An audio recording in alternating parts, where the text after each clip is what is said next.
புறம் இதனாலும் வார்த்தையோடு வார்த்தையின் வெளிச்சத்துல சகோதரி நான் இணைகின்றேன். என்னோடு இணையுங்கள். கர்த்தர் நாமத்தை நாங்கள் ஒன்றாக மகிமைப்படுத்துவோம். ஆமென். கர்த்தர் நாமம் மகிமைப்படுவதாக. நாங்கள் ஜெபிப்போம். கர்த்தர் பாராட்டின இந்த 10ஆம் மாதத்துக்காக நான் இன்று வாழ்த்துவனை நன்றி செலுத்துகிறேன். கடந்த 9 மாதங்களும் கர்த்தர் ஊழிய பாதையின் வாழ்க்கை பாதையில் கூட இருந்து வழி நடத்தினார். அந்த கிருபைக்காக இந்த வழி சோசம் செலுத்துகிறேன். பாராட்டின எல்லா கிருபையின் தருணத்துக்காக நாங்கள் நன்றி செலுத்தி ஜெபித்து துதித்து வார்த்தையின் வெளிச்சத்துக்குள்ளாய் கடந்து செல்வோம். எங்களை எப்பொழுதும் அதிகமாய் நேசிக்கிற நல்ல தகப்பனே, நாங்கள் வேண்டிக் கொள்வதை நினைப்பதை விட மிகவும் அதிகமாய் செய்து முடிக்கிறையாமுடைய கிருபை, அந்த நீட்டப்பட்ட கிருபையின் கரத்துக்காக கோடி கோடி சோசனம் செலுத்து. நடத்தி வந்த 9 மாதத்துக்காக எபினேசரை உதவி செய்தீரே, உமக்கு நன்றி அப்பா. இம்மானுவேல நம் கூடவே இருக்கிறீங்க இந்த 10ஆம் மாதத்துல, அதற்காக கோடி சோசனம் தகப்பனே. உம்முடைய கரத்தில் எங்களை தாழ்த்துறோம். கிருபையாய் இந்த வேளையிலும் வார்த்தையை கொடுக்கும்படி அடியாளு கொடுத்தீரே, நல்ல தருணத்துக்காக சோஸ்திரம். விசேஷமாக இந்த களத்துக்காக இந்த சங்க வானொலிக்காக நன்றி செலுத்துறோம். ஊழியத்தை செய்கிற ஊழிய ஸ்தாபகரும் செய்வதற்காக அப்பா சிஸ்டருடைய பிள்ளைகள் பேரப்பிள்ளை உறவுகளுக்காக நன்றி செலுத்துறோம். அவரோடு இணைந்து ஊழியர்களை செய்கிற எல்லா ஊழியர்களுக்காக நன்றி செலுத்துறோம். பல பாவங்களும் பல்வேறுபட்ட நேரங்களிலும் மாற்றங்கள் இருந்தாலும் மாறாத தேவன் அவரோடு பேசுகிறேன், நடத்துகிறேன், சுவாசத்தை தட்டி எழுப்புற வார்த்தைகளை தருகிறதுக்காக சோஸ்திரம் ஆண்டவர். ஊழியங்களை ஆசீர்வதிங்க, கனப்படுத்துவீராக. இயேசுவின் நாமத்தில் கூட செபிக்கிறேன். கேட்டு அன்பு நேர்களுக்காய் நன்றி செலுத்துறேன். மறுவழிப்பை கேட்கப்படுற நேர்களையும் எடுத்திருக்கிறதுக்குள்ள தந்து நன்றி செலுத்தி செபிக்கிறேன். உள்ளத்திலும் இல்லத்திலும் நீங்க சங்கமித்து உமக்குள்ளவர்கள் சங்கமிக்க நீங்க கிருபை செய்வீராக. இயேசுவின் நாமத்தில் செபிக்கிறேன் அப்பா. தகப்பனே, இந்த வேளையிலும் என் வாயின் வார்த்தைகள் மேநிறத்தின் தியானோட சமூகத்துக்கு பிரதியாயிருப்பதாக நீர் எவ்வளவு வேணும் பெருகணும், நான் சிறுகணும்.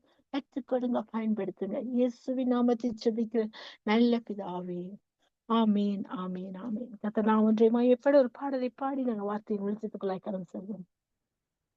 அசைவாடும் அண்ணலாக்கும் எங்கள் அக்கினி ஜுவாலையே, இன்று அசைவாடும் அண்ணலாக்கும் எங்கள் அக்கினி ஜுவாலையே, எலியாவின் தேவனே அவர் இறங்கிடும் நேரமே, எலியாவின் தேவனே அவர் இறங்கிடும் நேரமே, இன்று அசைவாடும் அனலாக்கும் எங்கள் அக்கினி ஜுவாலையே, ஒளி தப்பிகள் தட்டில் படுத்தாலும் வார்த்தை தெய்வம் என்னை பின்தொடர்வார்.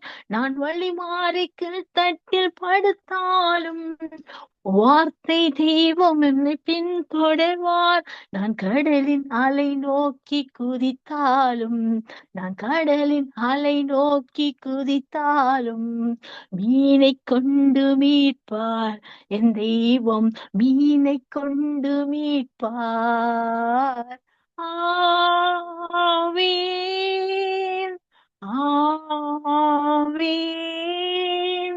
அசைவாடும் அனலாக்கும் எங்கள் அக்கினி ஜுவாலையே, என்று அசைவாடும் அனலாக்கும் எங்கள் அக்கினி ஜுவாலையே, ஒளியாவின் தேவனே அவர் இறங்கிடும் நேரமே, ஏறி தாட்சு நீர் வற்றி போனாலும் வற்றாத சிவநதி நமக்கு உண்டு. தாட்சு நீர் வற்றி போனாலும் வற்றாத ஜீவநதி நமக்கு உண்டு. நான் செவிக்க செவிக்க அவர் தலை அசைப்பார், நான் செவிக்க செவிக்க அவர் தலை அசைப்பார். நெருப்பாய் இறங்கிடுவார் என் தெய்வம், நெருப்பாய் இறங்கிடுவார். ஆவேன், ஆவேன். அசைவாடும் அனலாக்கும் எங்கள் அக்கினி ஜுவாலையே, அசைவாடும் என்று அனலாக்கும் எங்கள் அக்கினி ஜுவாலையே, எலியாவின் தேவனே அவர் இறங்கிடும் நேரமே, ஏலியாவின் தேவனீர், அவர் இறங்கிடும் நேரமே. ஆமீன். ஆமீன். என்னோடு பேசின வார்த்தை எங்களோடு பேசும் என்று நான் கர்த்தருக்குள் விசுவாசிக்கின்றேன். தட்டி எழுப்ப கட்டளையிடுகின்றார். இதுதான் இந்த நாளும் நாங்கள் தியானிக்க போற வார்த்தை. தட்டி எழுப்பவே கட்டளை இடுகிறார். தட்டி எழுப்ப கட்டளை இடுகிறார். ஏன் தட்டி எழுப்புகிறார்? ஏன் தட்டி எழுப்புகிறார்? தன் பிள்ளை சோர்ந்து போகிறார், பலவீனத்திலிருந்து விழுந்து விடக்கூடாது, இந்த சத்துரின் திட்டம் என்பதை மறந்து விடக்கூடாது. அந்த சூழ்நிலை நான் ஜெயித்தேன், நான் ஜெயித்தேன் என்று சொன்னவர் தட்டி எழுப்ப கட்டளையிடுகிறார். அங்கே சங்கீதக்காரர் சொன்னார், சங்கீதம் 33 சங்கீதம் 9 இப்படி சொல்வது, அவர் சொல்ல ஆகும், அவர் கட்டளையிட நிற்கும், அவர் கட்டளையிட நிற்கும். அவர் சொல்லுறார், எழுந்திரு, எழும்பு, நோக்கி பார். அவர் ஒரு வார்த்தை தான் சொல்லுகிறார். ஒரு வார்த்தை சொல், வீட்டுக்கு சொல்ல ஒரு வார்த்தை சொல்லும், என் வேலைக்காரன் சுகமா, நீ என் வீட்டுக்குள் பிரவசிக்க நான் பார்த்து ஒரு வார்த்தை. அந்த வார்த்தை அதிலே வார்த்தை, இந்த வார்த்தை தேவனெடுத்து அந்த வார்த்தை தேவனாயிருந்தது என்று சொல்லி செவ்வான் வந்து சொல். அந்த வார்த்தையானவர் அவர். அந்த வார்த்தையின் வடிவம் நம் கரத்தில் இருக்கு. கட்டளை இடுகிறார். ஏன் கட்டளையிடார்? எங்களை தட்டி எழும், இது என்னால முடியும், நான் சொன்ன இது நிற்கும் மகனே மகளே. என்னால செய்ய முடியாத அதிசயமான காரியம் ஒன்றுண்டோ? நானே எல்லாவற்றையும் செய்கிற கர்த்தர், நான் எல்லாவற்றையும் செய்கிற கர்த்தர். ஆதியாமத்துல 1 நாங்க பார்த்தோம்னா, ஜலத்தின் மீது அசைவான ஆவியான், ஒழுங்கின்மையும் பொறுமையுமாயிருந்த பூமிய வெளிச்சம் உண்டாக்குன்னு சொன்னேன். உண்டாயிச்சு வெளிச்சம் 1:3. அப்படியாக ஒவ்வொரு நாள் உண்டாக்கி போட்டுத்தான் சில மனுஷனுக்கு உருவாக்கினார், மனுஷன் உண்டாக்கினார். எல்லா நாள் ஓய்ந்திருந்தார். அப்ப அவர் எல்லாத்தையும் செய்து படிப்படியா செய்து, மனுஷனுக்கு இது இல்ல அது இல்ல, இந்த குறையில போக கூட அந்த குறையில போக கூட எல்லாவற்றையும் ஒரு அறிந்த படினாலதான் எல்லாவற்றையும் படைச்சிட்டு கடைசியில மனுஷனும்.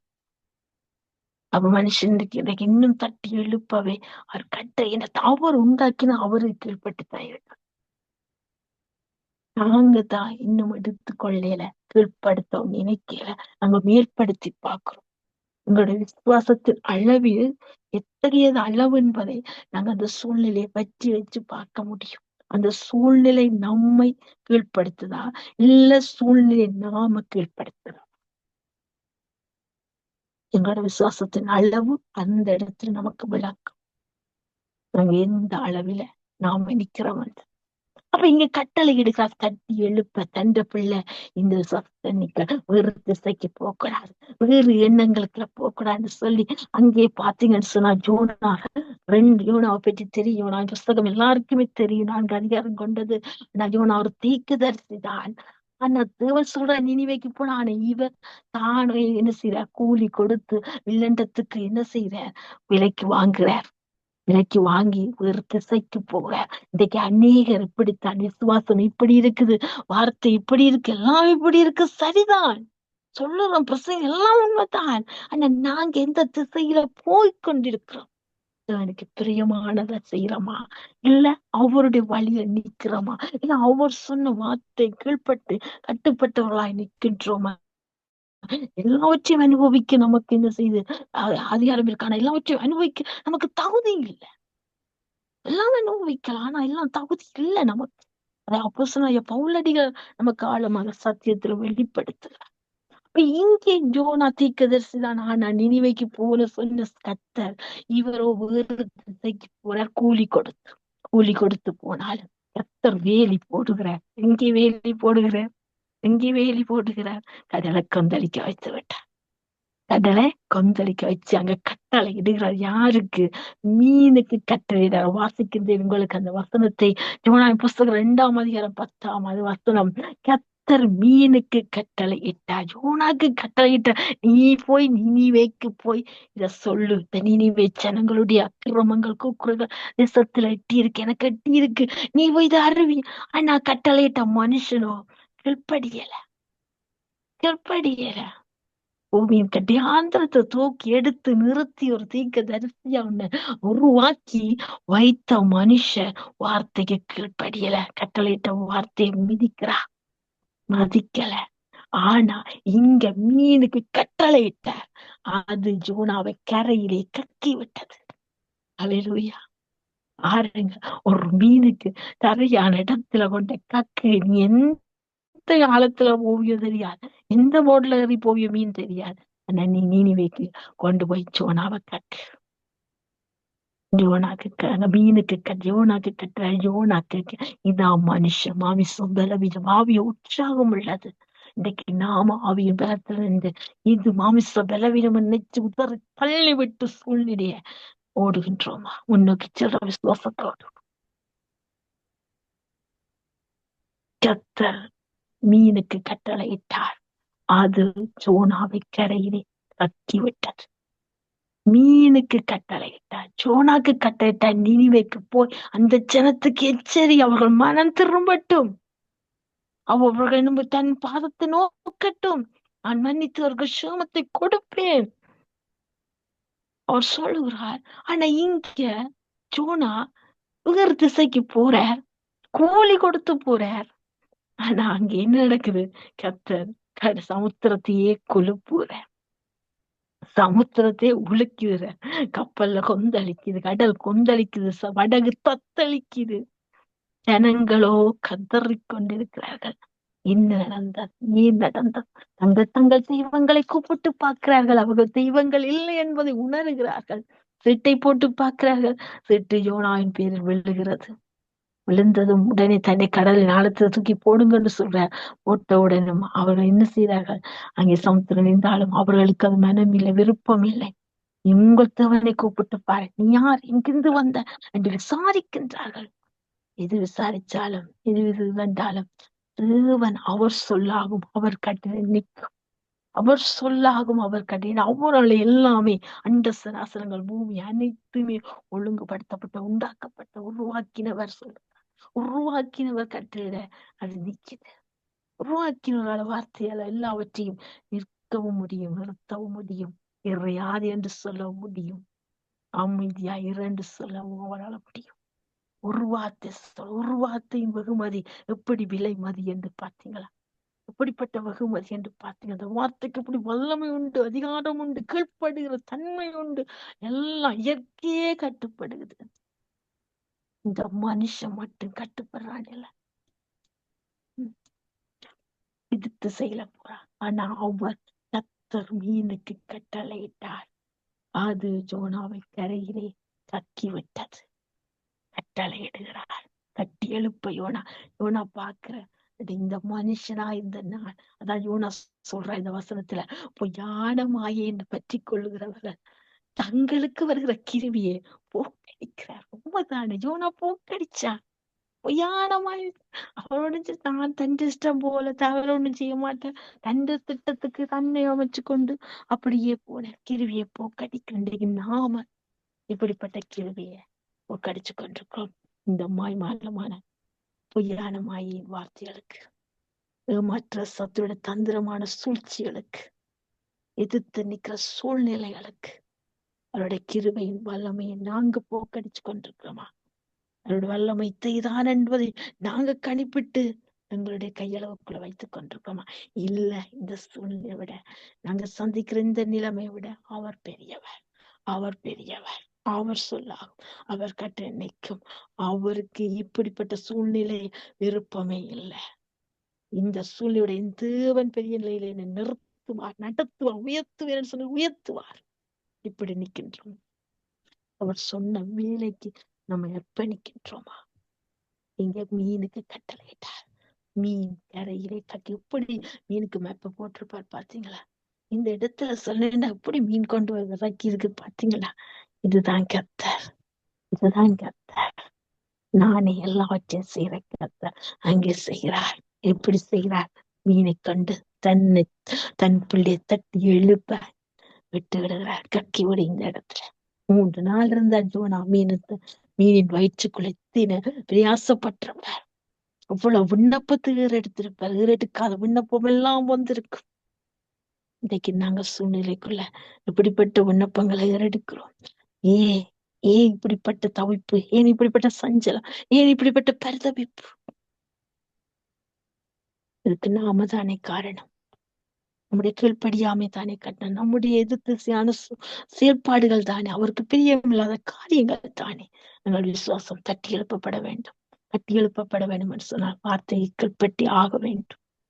அடுத்ததாக கட்டளையிடுகிறார். எதுக்கு கட்டளையிடுறார்? அதே யோனான் புஸ்தகம் 4ஆம் அதிகாரம் அங்கே 6ஆம் வசனம் இப்படி சொல்கிறது. பாத்தீங்கன்னு சொன்னா, அவர் அங்க ஜோபின் தலையின் நிழல் உண்டாகும்படி அங்கே ஆமணக்கு செடிக்கு, அங்க ஆமணக்கு செடியை முளைக்க கட்டளை இட்டு, ஆமணக்கு செடிக்கு முளைக்க கட்டளை இட்டு, ஒன்று மீனுக்கு கட்டளையிடுறார், அடுத்த செடிக்கு கட்டளையிடுறார்.